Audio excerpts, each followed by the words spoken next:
హిరణ్యకుడు పావురాలన్నింటినీ సాగనంపిన తర్వాత తన కలుగులోకి వెళ్ళిపోయాడు. కానీ ఈ జరుగుతున్న వ్యవహారమంతా పావురాల వెనకాలే వచ్చిన లఘుపతనకుడు చూస్తూనే ఉన్నాడు. ఎలుక పావురాలను విడిపించే వింత సంఘటన చూసి ఎంతో ఆశ్చర్యపోయాడు. ఎలుక కలుగు దగ్గర వాలాడు. హిరణ్యక, నువ్వు సామాన్యుడివి కాదు. జరిగిన కథంతా నేను చూస్తున్నాను. నీలాంటి స్నేహితులు ఉండడం ఒక అదృష్టం. నాకు కూడా నీతో స్నేహం చేయాలనుంది. నాతో జట్టు కట్టరాదా? మనిద్దరం హాయిగా స్నేహంగా ఉండిపోతే అది ఇద్దరికీ మంచిదే కదా అన్నాడు. హిరణ్యకుడు కలుగు లోపల నుంచే, అసలు నువ్వెవరో నాకు తెలియదు, నీతో స్నేహం ఎలా చేస్తాను అని అడిగాడు. ఎవళ్ల భయం వాళ్ళది. నేను ఒక కాకిని, నా పేరు లఘుపత్నకుడు అని కాకి జవాబు. సరి నీతో నాకు స్నేహం ఎలా కుదురుతుంది? అసలు కాకుల పనే ఎలుకలను వెతికి చంపి తినడం. నేను బయటికి రాగానే నువ్వు నన్ను చంపేసి తినేస్తావు. ఎవరికి తగిన వాళ్లతో వాళ్ళు స్నేహం చేయాలి. నీతో స్నేహానికి నేను ఒప్పుకుంటే నా చావు నేను కోరి తెచ్చుకున్నట్లే. మనిద్దరికీ స్నేహం కుదరదు. వెనకటికి ఇలాగే ఒక జింక ఓ నక్కతో స్నేహం చేసి ప్రాణం పోగొట్టుకున్న కథ అందరికీ తెలుసు కదా అన్నాడు హిరణ్యకుడు. అదేం కథ? నాకు తెలియదు, నాకు చెప్పవా అన్నాడు లఘుపతనకుడు. హిరణ్యకుడు కాకి కథ చెప్పాడు. అనగనగా మగధ దేశంలో ఒక అడవి. ఆ అడవి పేరు మందారవతి. ఆ అడవిలో ఒక జింక, ఒక కాకి ఉండేవి. వాటికి మంచి సఖ్యత కుదిరింది. ఎన్నో సంవత్సరాలు అవి స్నేహంగా హాయిగా తిరిగాయి. జింకకు ఆ అడవిలో మేత కావలసినంత దొరికేది. హాయిగా తిని ఆరోగ్యంగా బలంగా ఎదిగింది. ఓ రోజు జింక అడవిలో అటు ఇటు గంతులేస్తూ ఆడుకుంటుంటే ఓ నక్క దాన్ని చూసింది. నక్కకు కళ్ళు కుట్టినాయి. ఎంత బలంగా బలిసింది జింక! దీన్ని చూస్తే ఎప్పుడెప్పుడు దీన్ని చంపి ఆ మాంసం తినగలనో అని నాకు నోరూరిపోతున్నది. దీన్ని చంపడానికి ఏదైనా మంచి ఉపాయం ఆలోచించాలి అనుకున్నది. జింకకు దగ్గరగా వెళ్ళింది. మిత్రమా, బావున్నావా అని అడిగింది కుశల ప్రశ్నగా. జింక బెదిరిపోయి, నువ్వెవరో నాకు తెలియదు, నా జోలికి ఎందుకు అంటూ అక్కడి నుంచి పారిపోబోయింది. భయపడకు, నేను నక్కను. నా పేరు సుబుద్ధి. నా వల్ల నీకేమీ భయం లేదు. ఎటొచ్చి నేనే ఈ అడవిలో ఒంటరిగా బతుకుతున్నాను. నా తోటి నక్కలన్నీ ఈ అడవి వదిలేసి ఎటో వెళ్ళిపోయాయి. ఇప్పుడు ఇక్కడ ఎవరూ తోడు లేకుండా ఒక్కడిని చావలేక బ్రతుకుతున్నాను. నిన్ను చూడగానే ఎందుకో నా తోటి వాళ్ళందరినీ చూసినంత ఆనందం కలిగింది. దేవుడి లాంటి నిన్ను చూస్తేనే నాకు నీతో సహవాసం చేయాలని అనిపిస్తున్నది. నాలాంటి నిర్భాగ్యుడు ఒంటరితనం పోగొడితే నీకేం నష్టం చెప్పు అంటూ నక్క తన జిత్తులన్నీ ఉపయోగించి జింకకు నచ్చచెప్పింది. జింక నమ్మేసింది. సరే కానీయమని నక్కతో కలిసి తిరగడానికి ఒప్పుకుంది. సాయంత్రం దాకా తిరిగి జింక తన ఇంటికి వెళుతూ నక్కని కూడా తనతో తీసుకెళ్ళింది. అక్కడ జింక కోసం కాకి కాచుకుని ఉంది. నక్కతో పాటు వచ్చిన జింకను చూసి, ఈ కొత్త స్నేహితుడి ఎక్కడ సంపాదించావు అంది. దీని పేరు సుబుద్ధి, ఒంటరిదిట. నక్క అయినా మంచిదానిలాగే కనిపించింది. మనతో స్నేహం చేస్తానంది. సరేనన్నాను అంది జింక. కాకి ఇది నచ్చలేదు. కొత్తగా వచ్చిన వాళ్ళని అలా ఎలా నమ్మేస్తావు? ఇది ఏమాత్రం మంచి పని కాదు. గుణగణాలు తెలియకుండా కొత్త వాళ్ళతో స్నేహం చేయటం చాలా ప్రమాదం. పిల్లికి చోటిచ్చి గద్ద అన్యాయంగా చచ్చిపోయిన కథ ఉండనే ఉంది. మర్చిపోయావేమో, చెప్తాను విను అంటూ కథ మొదలెట్టింది. పూర్వం గంగానది ఒడ్డున ఓ జివ్వి చెట్టు త్వరలో జరద్గం అనే గద్ద ఉండేది. అది గుడ్డిది, పైగా ముసిళ్ళైపోయింది. అంచేత ఆ చెట్టు మీద గూళ్లు కట్టుకుని ఉండే ఇతర పక్షులు కొన్ని దాని మీద దయతలిచి రోజు తాము తెచ్చుకునే ఆహారంలో కొంచెం దానికి పంచేవి. అలా బతుకుతూ ఉండేది ఆ గుడ్డిగద్ద. పక్షులు ఆహారం కోసం పగలు బయటికి వెళ్తే ఆ పక్షుల గోళ్లల్లో ఉండిపోయిన పక్షి పిల్లలను కొంచెం తోడుగా కాపలాగా ఉండేది. ఓ రోజు ఆ చెట్టు దగ్గరికి ఓ పిల్లి వచ్చింది. దాని పేరు దీర్ఘకర్ణం. పక్షులు లేనప్పుడు ఎలాగైనా చెట్టెక్కి వాటి గోళ్లల్లో ఉన్న పక్షి పిల్లల్ని చంపి తినేయాలని దాని ఆలోచన. పిల్లి వచ్చినట్టు గుడ్డిగద్దకు తెలియలేదు కదా, కానీ పక్షి పిల్లలు మాత్రం పిల్లిని చూసి భయంతో కేకలు పెట్టాయి. ఆ శబ్దం విని గుడ్డిగద్ద ఎవరొచ్చారు అని బిగ్గరగా అరిచింది. ఆ అరుపుకు పిల్లి భయపడిపోయింది. గద్ద గుడ్డిదని దానికి వెంటనే తెలియలేదు. చచ్చాను, మరీ దగ్గరికి వచ్చేశాను, తప్పించుకోవాలంటే మార్గం లేదు. అయినా రోటిలో తలపెట్టి రోకలి దెబ్బకు భయపడి ఏం లాభం? చేసిన పొరపాటు చెయ్యనే చేశాను. ఇప్పుడు బయటపడాలంటే ఈ గద్దకు ఏదో మాయమాటలు చెప్పి నమ్మించడమే తప్ప మరో ఉపాయం లేదు అనుకుని గద్ద ఎదురుగా నిలబడ్డది. అయ్యా నమస్కారం అన్నది. ఎవరు నువ్వు? గద్దించింది గద్ద. నేనొక పిల్లిని, నా పేరు దీర్ఘకర్ణం. అయితే ఇక్కడేం చేస్తున్నావు? తక్షణం ఇక్కడి నుంచి పో, లేకపోతే చంపేస్తాను. ముందు నేను చెప్పేది వినండి, తర్వాత నన్ను చంపాలో చంపక్కర్లేదో మీరే తేల్చుకోండి. మంచి చెడ్డలు తెలుసుకోకుండా దగ్గరికి వచ్చిన వాళ్ళందరినీ చంపడం ధర్మం కాదు. త్వరగా చెప్పు, ఇక్కడికి ఎందుకు వచ్చావు నువ్వు? మళ్ళీ గద్దించింది గద్ద. నేను సాధు జంతువును. పుణ్యం కోసం రోజు ఇక్కడ గంగానదిలో స్నానం చేయడానికి వస్తూ ఉంటాను. నేను మాంసాహారం తినటం ఎప్పుడో మానేశాను. బ్రహ్మచారిని, చాంద్రాయణ వ్రతం చేసుకుంటూ ఉన్నాను. ఇక్కడ పక్షులన్నీ, మీరు పెద్దలన్నీ, నీతిశాస్త్రం తెలిసిన వాళ్ళని, చాలా మంచివారని, పండితులని ఎప్పుడూ చెప్పుకుంటూ ఉంటే విన్నాను. ఎప్పటి నుంచో మిమ్మల్ని కలవాలని నా కోరిక. మీలాంటి పెద్దల దగ్గర 4 మంచి నీతులు, ధర్మాలు తెలుసుకోవాలని వచ్చాను. మీరు నన్ను ఇలా చంపుతానటం న్యాయం కాదు. శత్రువైనా ఇంటికి వస్తే మర్యాద చేయటం ధర్మం. అలా చేయకపోవటం గొప్ప పాపమని మీకు తెలుసు కదా అని పిల్లి అనేసరికి ముసలిగద్ద కొంచెం మెత్తబడింది. నువ్వు చెప్పేది నిజమే, కానీ ఈ చెట్టు మీద పక్షి పిల్లలు ఎన్నో ఉన్నాయి. మామూలుగా పిల్లులకు ఈ పిట్టల మాంసం అంటే మహా ఇష్టం. అందుకని నిన్ను గద్దించి నిలదీయక తప్పలేదు అంది. పిల్లి ఇది విని చెవులు 2 మూసుకుంది. కృష్ణ కృష్ణ, ఎంత మాట అన్నారు? అసలు ఈ పిల్లి జన్మ ఎత్తడమే మహాపాపమని నేను కుమిలిపోతుంటే అది చాలక పక్షి పిల్లల్ని తినేసి మరింత పాపం కూడగట్టుకుంటానా? ధర్మశాస్త్రాలన్నింటిలోనూ అహింస పరమోధర్మ అనే గదా నీతి బోధించారు. అంటే జీవహింస చేయకపోవటమే అన్నిటికంటే ముఖ్యమైన ధర్మం అనే గదా. జీవహింస చేయని దయాళువులే స్వర్గానికి వెళ్తారు. భూతదయం మించిన ధర్మం లేదని నాకు తెలీదా? తెలిసి ఈ పసికొన్నలను తింటానా? నా పాడుపట్ట నింపుకోవాలంటే ఈ అడవిలో ఇన్ని చెట్లున్నాయి. ఏదో ఇంత శాకాహారం దొరక్కపోదు.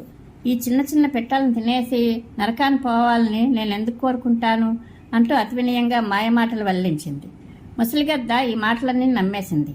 బాధపడకు, కొత్త వాళ్ల స్వభావం ఎలా ఉంటుందో మొదట తెలియదు కదా, కనుక నీ సంగతి తెలియక గట్టిగా మాట్లాడాను. తప్పు నాదే, ఇంకా అది వదిలేసేయి. ఇక ముందు నువ్వు ఎప్పుడు కావాలంటే అప్పుడు రావచ్చు పోవచ్చు, ఏమీ అభ్యంతరం లేదు అన్నది. అప్పటి నుంచి పిల్లి గద్దతో స్నేహం నటిస్తూ ఆ చెట్టు త్వరలోనే ఉండిపోయింది. కొన్నాళ్ళు గడిచిన తర్వాత పిల్లి ముసలిగద్దకు తెలియకుండా ప్రతిరోజు అర్ధరాత్రి చప్పుడు చేయకుండా చెట్టెక్కి పక్షి కొనల్ని గొంతు కొరికి చంపి త్వరలో పెట్టుకుని తినేయడం మొదలెట్టింది.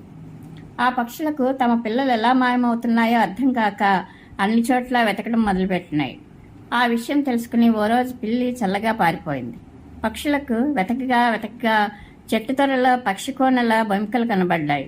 ఈ ముసలిగద్దే రహస్యంగా తమ పిల్లల్ని పొట్టను పెట్టుకుందని అనుమానించి పక్షులన్నీ కలిసి గద్ద మీద పడి దాన్ని రక్కి పొడిచి చంపినాయి. కనుక కొత్త వాళ్ళని తెలియకుండా నమ్మేస్తే కష్టాల్లో పడే అవకాశం ఉంది అని కథ ముగించింది కాకి. కాకి ఇలాంటి నీతి బోధించి జింకను కూడా సందేహంలో పడేయటం చూసి నక్కకు ఒళ్ళు మండిపోయింది. చాలులే, పెద్ద నీతి చెప్పావు. జింక మొదట్లో నీతో స్నేహం చేసినప్పుడు దానికి నీ గురించి మాత్రం ఏం తెలుసు? అప్పుడు నువ్వు కొత్తని సందేహిస్తే మీకు ఇలా చక్కగా స్నేహం కుదిరేదా? నువ్వు ముందొచ్చావు కాబట్టి ఇప్పుడు నోటికొచ్చినట్లుగా మాట్లాడుతున్నావు. నీకే అన్నీ తెలిసినట్లు. చెట్టు లేని చోట ఆముదం చెట్టే మహావృక్షమని సామెత చెప్తారు.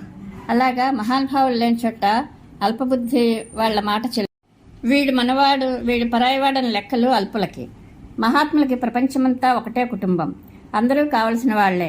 ఎందుకు ఈ లేనిపోని అనుమానాలు? నువ్వు, నేను, ఈ జింక మనమందరం బంధువులమే.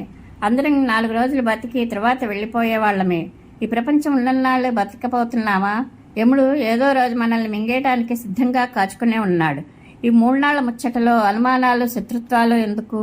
ఉన్నన్నాళ్ళు అందరి చేత మంచి అనిపించుకుని అందరితోనూ స్నేహంగానే ఉందాం అని పెద్ద ఉపన్యాసం ఇచ్చింది. జింకకు కూడా ఈ వాదాలన్నీ అనవసరం అనిపించింది. ఉన్న నలుగురం 4 రోజులు కలిసిమెలిసి ఉండటమే సుఖం. వీడి మిత్రుడు, వీడి శత్రువు అని మొహం చూడగానే చెప్పలేం అంది. కాకి కూడా ఇదంతా విని సరేనంది. కాకి, జింక, నక్క కొన్నాళ్లు అడవిలో సావాసంగానే గడిపాయి. ఓ రోజు నక్క జింకను తనతో పాటు తీసుకెళ్లి ఒక పంట పొలం చూపించింది. ఆ పొలంలో పంట బాగా ఏపుగా పెరిగి ఉంది. జింక రోజు ఆ పొలంలో పడి కడుపు నిండా మేయడం మొదలుపెట్టింది. ఆ పొలం యజమాని చూస్తూ ఊరుకోడు కదా. ఈ జింక ఏదో ఇక్కడ బాగా మేయడం మరిగింది, నా పంట నాశనం చేస్తుంది, దీన్ని ప్రాణాలతో వదిలిపెట్టను అనుకుని ఒకనాడు పొలంలో కనపడకుండా వల సరిచేసి ఇంటికి వెళ్ళాడు. అలవాటు ప్రకారం జింక మేత కోసం వచ్చి వలలో చిక్కుకుపోయింది. ఎలా బయటపడుతుంది? ఎంత దురదృష్టం, ఇక్కడ చిక్కుకు పడిపోయాను. ఇప్పుడు నక్క వస్తే ఏదో ఉపాయం ఆలోచించి నన్ను బతికిస్తుంది అని ఆలోచిస్తూ కూర్చుంది. నక్క రానే వచ్చింది. దాని ఆలోచన వేరు. ఇన్నాళ్ళకి జింక వలలో పడింది. ఇప్పుడు రైతు వస్తాడు. తన పైరంతా మేసి నాశనం చేసిన జింకను ప్రాణాలతో వదలడు. జింక చావు ఖాయం. నాకు బోళ్ళంత మాంసము ఎముకలు దొరక్కమానవు. ఇవాళ నాకు పండగే అనుకుంటూ వల్ల పడిపోయిన జింకకు దగ్గరగా వెళ్ళింది. నక్కను చూసిన జింకకు ప్రాణం లేచొచ్చింది. అమ్మయ్యా, ఇంక బ్రతికినట్లే అనుకుంది. నక్కబావ, నీకోసమే చూస్తున్నాను. రైతు వచ్చే వేళయింది. అతను వచ్చేలోపు ఈ వల తాళ్లు కొరికి పెట్టావంటే నేను బతికి బయటపడతాను. త్వరగా కొరికేవా అంది. నక్క వలతాళ్లు పరీక్షించినట్టు నటించింది. జింకబావ, నిన్ను ఈ పరిస్థితిలో రక్షించాల్సిన ధర్మం నాకు ఉంది. ఈ తాళ్లు కొరకవచ్చు, కానీ ఇవి జంతువుల నరాలతో చేసిన తాళ్లు. చూడబోతే ఈరోజు ఆదివారం నాడు నేను ఇలాంటి నరాలు పళ్లతో తాకూడదు. ఇది నాకు వ్రతం. అంచేత నువ్వు మరోలా అనుకోకు. ఇది కాకుండా నువ్వు ఏ ఉపకారం కోరినా నేను చేయడానికి సిద్ధం అంటూ దూరం వెళ్ళిపోయింది. రైతు ఎప్పుడొచ్చి జింకను చంపేస్తాడా చూద్దామనుకుంటూ. జింకకు నక్క జిత్తులు మారుతనం అర్థమైపోయింది. ఏం చేస్తుంది? తన దురదృష్టాన్ని తిట్టుకుంటూ అలాగే వలలో చిక్కి ఉండిపోయింది. కొంతసేపటికి కాకి కూడా జింకను వెతుక్కుంటూ అక్కడికి వచ్చి జింక అవస్థ గమనించింది. ఏం చేయగలదు? ఆ వల తాళ్లు కొరకడం కాకి వల్ల అయ్యే పని కాదు. మరి మన నక్కబావ ఎక్కడా? అతనికి ఈ విషయం తెలుసా అని అడిగింది. తెలియకేం? తెలిసే నా మాంసం ఎప్పుడెప్పుడు భోజనం చేద్దామా అని చూస్తూ ఇక్కడే ఎక్కడో దాక్కున్నాడు అంది జింక. నేను ముందే చెప్తే నువ్వు వినలేదు. చూసావా ఇప్పుడేమైందో? చెడ్డవాడు మంచివాళ్లకు కూడా కీడే చేస్తాడు. నేను వాడికి కీడు చేయకపోతే వాడు నాకెందుకు కీడు చేస్తాడు అని అనుకోవడం నీ పొరపాటు. పొయ్యేకాలం దాపరించిన వాళ్ళు ఆరుతున్న నూనె దీపం వాసన పసిగట్టలేరు. అరుంధతి నక్షత్రం చూడలేరు. స్నేహితుల మంచి మాటలు పట్టించుకోలేరు అని పెద్దలు చెప్తారు. ఊరికే ఎదురుగుండా ఇచ్చకాల కబుర్లు చెప్పి వెనక గోతులు తవ్వే స్నేహితులు పాలలా కనిపించే విషపు కుండ లాంటి వారు. వాళ్ళ సావాసం ఎంత త్వరగా మానుకుంటే అంత మంచిది అన్నది కాకి. జింక నిట్టూర్చింది. నువ్వు చెప్పేది అక్షరాల నిజం. మంచివాళ్లతో స్నేహం వల్ల అన్ని లాభాలే, దుర్మార్గుడితో స్నేహం వల్ల అన్ని నష్టాలే. జిత్తులు మారినక్క తీయటి మాటలు విని మోసపోయాను. దానికి నాలుక తీపి లోపల విషమని తెలుసుకోలేకపోయాను అంటుండగానే దూరంలో రైతు పొలం వైపే నడిచి వస్తూ కనిపించాడు. కాకి ఇలా అంది. మిత్రమా, అయిపోయిందేదో అయిపోయింది. ఇప్పుడేమో ఆ రైతు దుడ్డుకర్ర తీసుకుని ఇటే వస్తున్నాడు. నువ్వు తప్పించుకోవాలంటే ఒకే ఒక ఉపాయం నాకు తడుతున్నది. నువ్వు ఊపిరి బిగించి కళ్ళు చాచి బిగిసిపోయి చచ్చిపోయినట్లు నటిస్తూ పడుకో. నేను నీ మీదెక్కి నీ కళ్ళు పొడుస్తూ ఉన్నట్లు నటిస్తాను. రైతు ఇదంతా చూసి నిజంగా నువ్వు చచ్చిపోయావనుకొని కొంచెం ఏమన్నా అజాగ్రత్త చూపిస్తే నేను ఒకసారి కావుమని అరుస్తాను. వెంటనే నువ్వు లేచి పారిపోవాలి. సరేనంది జింక. రైతు వచ్చి చూశాడు. జింక చచ్చిపోయిందనుకుని వలను తీసేశాడు. తీగానే కాకి అరిచింది. జింక చటుక్కుని లేచి పరిగెత్తిపోయి ప్రాణాలు దక్కించుకుంది. జింక చేసిన మోసానికి రైతుకు పట్టరానంత కోపం వచ్చింది. చేతిలో దుడ్డుకర్ర బలంగా విసిరాడు జింక మీదికి. అదృష్టవశాత్తు అది జింకకు తగలలేదు. ఆ పరిసరాల్లోనే కాచుకు కూర్చున్న నక్కకు తగిలింది. దాని తాకిడికి నక్క చచ్చిపడిపోయింది అంటూ కథ ముగించిన హిరణ్యకుడు లఘుపతనకుడితో, ఈ కథతో తెలుసుకోవాల్సిన నీతి ఏమంటే, తీయటి మాటలతో స్నేహం నటించి ఇతరులకు హాని చేద్దామనుకున్నవాడు తనే నాశనమైపోతాడని అని అన్నాడు. ఇది జిత్తులమారి నక్క కథ. మరో కథతో మళ్ళీ కలుద్దాం. శుభం భూయాత్.